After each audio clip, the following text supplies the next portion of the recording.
Ketika New Mind mendapatkan mandatnya, 1 tahun kemudian diputuskan sebuah kebijakan tingkat dunia, yaitu dalam negeri Indonesia, emas menjadi alat tukar sejajar dengan alat bayar rupiah.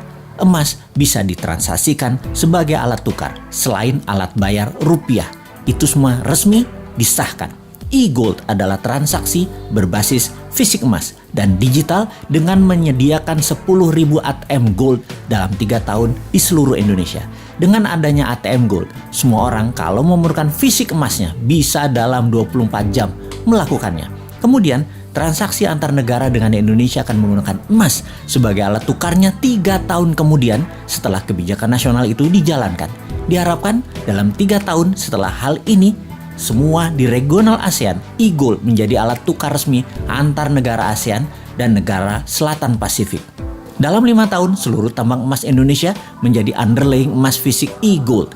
Semua ini sesuai dengan pasal 33 Undang-Undang 45 bahwa kekayaan alam milik rakyat 100% dan menjadi base transaksi 24 negara, negara ASEAN dan negara Selatan Pasifik, dari ujung Burma sampai Guam. Kemudian masuk ke seluruh negara di dunia yang berpenduduk mayoritas Islam dan negara yang kuat pendanaan syariah seperti Inggris dan Uni Eropa dalam 5 tahun setelahnya. Maka dalam 15 tahun setelah kebijakan diterbitkan, ditargetkan 50% transaksi dunia menggunakan e-Gold.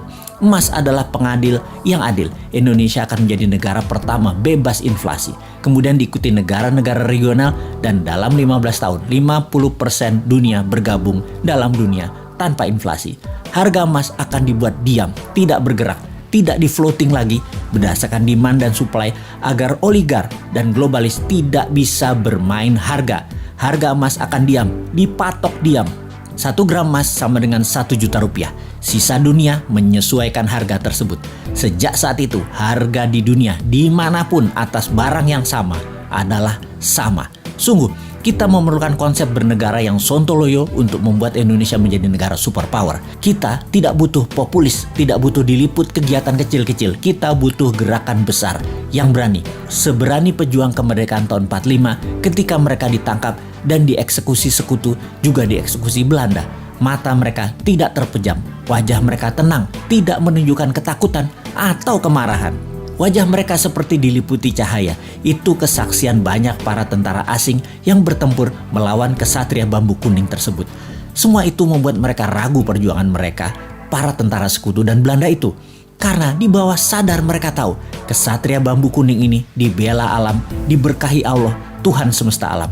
Karena itu, mereka segera sadar dan mundur. Segitu besar pengaruhnya bahwa keyakinan membawa kebenaran hakiki oleh pejuang kita di tahun 45 bisa memerdekakan bangsa yang besar milik dunia ini. Saat ini pun Nusantara memiliki pejuang-pejuang itu. Nusantara sudah masanya bergerak. Wahai para pemuda, Anda bersiap berjuang dengan berani, berjiwa tenang karena tahu ini semua perjuangan untuk Indonesia menjadi pengadil dunia teradil untuk membuat dunia ke depan damai selama 1000 tahun. Wahai pemuda New Mind, inilah masa kalian menjadi pembeda, menjadi pejuang kesejahteraan dunia untuk jadi penengah kisruhnya dunia. Rebutlah kekuasaan globalis yang merugikan dan jinakan negara dunia yang saling bunuh untuk kekuasaan dan pertumpahan darah untuk sebuah kepuasan jabatan. Sudah itu semua. Sebar terus pemahaman New Mind yang bisa membuat Indonesia menjadi negara superpower segera. Diawali dengan menjadikan emas sebagai alat tukar dunia. Untuk menjadikan emas alat tukar nasional, segera akan kita menangkan dengan mendapatkan mandat sesegera mungkin.